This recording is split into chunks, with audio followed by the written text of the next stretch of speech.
د پکتیکا په ولایت کې د بریا ښوونیز بنسټ د پرانیستي مراسم د معارف د استازو د ښوونیزو مرکزونو استادانو د لیسو امرینو قومي مشرانو او ځوانانو په پراخ ګډون ترسره شول. په دې مراسمو کې د معارف استازي د یاد بنسټ له نوښت څخه مننه وکړه او ټینګار یې وکړ چې زده کړه باید د اسلامي شریعت او سالمو عقیدوي اصولو په چوکاټ کې وړاندې شي څو زده کوونکي هم مسلکي او هم اخلاقي روزنه ترلاسه کړي. متواضع ځوان چې له کابله چې دلته راغلی ده، خپل پکتیکاوالو بچیانو ته یې دا زمینه برابره کړې ده. موږ راغلاس ورته وایو، الله پاک دې دا د راتګ قبول کړي او الله پاک دې دا د کومې کړنې چې کوي دا د الله پاک په عبادت کې ورته شمال کړي. د نبي کریم علیه صلات وسلام سنت به ورښیي، د نبي کریم علیه صلات وسلام چې سنتو اهمیت به ورښیي، د نبي کریم علیه صلات وسلام هغه څه به ورښیي چې هغه نبي کریم علیه صلات وسلام ټول ژوند کې کړي دي، هغه څه به ورښیي چې الله جل جلاله پرې راضي کېږي. د مرکز استادانو چې له کابل څخه پکتیکا ته راغلي وویل دوی به د عصري تدریس میتودونو او پرمختللې ټکنالوژۍ په کارولو سره د انګلیسي ژبې زده کړې وړاندې کړي.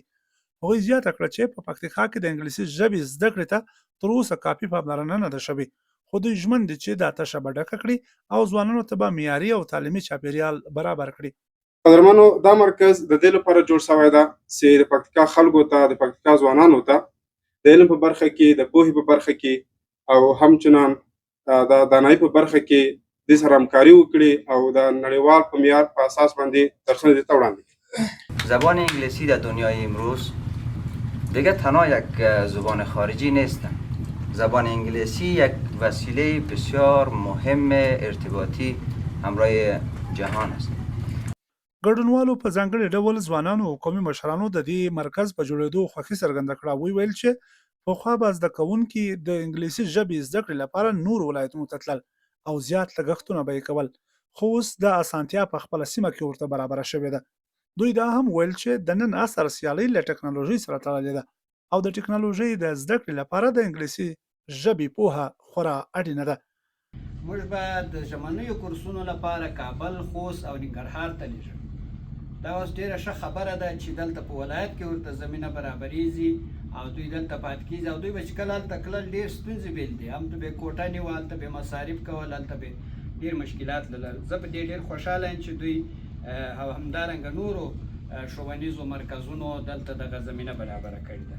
چې کله چې تا سره علم هم وو، عمل هم وو، اخلاص هم وو. څلورم څه شی ده؟ څلورم کامیاب هغه څوک دی چې هغه له کبر چې ځان وساتو. پکتیکا ولایت خو در ټولو ولایتو شاته پاتې ده. نو موږ تاسې موږ همیشه ته په دې کوښښ کې وو چې څوک به راسي، څوک به دا موزیکال خوښ باندې بوځي، څوک به تعلیم ورته وکړي. خو الحمدلله چې داسې ځوانان پیدا سي او دا خلک راسي او داسې مثال تعلیم ورته وکړي، دا به ډېر لوی. سربیره پر دې د بریا ښوونیز بنسټ پرانیسته د سیمې د تعلیمي وضعیت د ښه کېدو لپاره یو مهم ګام بلل کېږي.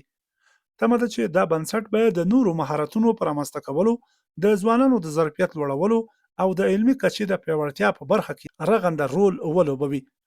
د زده کوونکو لپاره د مناسب تعلیمي چاپیریال برابرول او د عصري زده کړو ته لاسرسی هغه څه دي چې کولی شي د راتلونکي نسل مسیر بدل کړي. همدارنګه د یاد بنسټ مسلکي او با تجربه لرونکي استادان به هڅه وکړي چې د تدریس ترڅنګ د زده کوونکو فکري او علمي وړتیا هم ورغوي څو هغوی وکولای شي په ملي او نړیواله کچه له سیالۍ سره برابر شي. دا ډول نوښتونه نه یوازې د زده کړو د کچې د لوړولو سبب ګرځي، بلکې د ټولنې په عمومي پرمختګ کې هم مهم رول لري.